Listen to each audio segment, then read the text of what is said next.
Good morning అందరికీ. ఈరోజు నేను ఒక చిన్న హెల్త్ టిప్ నేను అది పాటిస్తున్నాను. సో అది మంచిగా పనిచేసేది కాబట్టి మీతో కూడా షేర్ చేసుకోవాలనుకుంటున్నాను.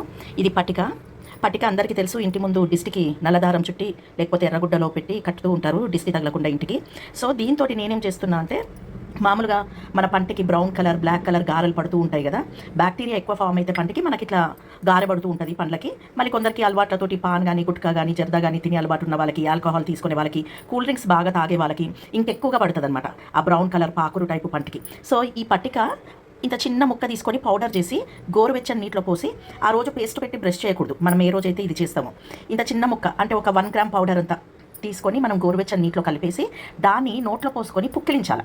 ఒక్కొక్క గుక్క పోసుకొని పుక్కిలించి దాన్ని మూసేశాక మనం బ్రష్ చేసి మన పంటిని తోమాల వితౌట్ పేస్ట్.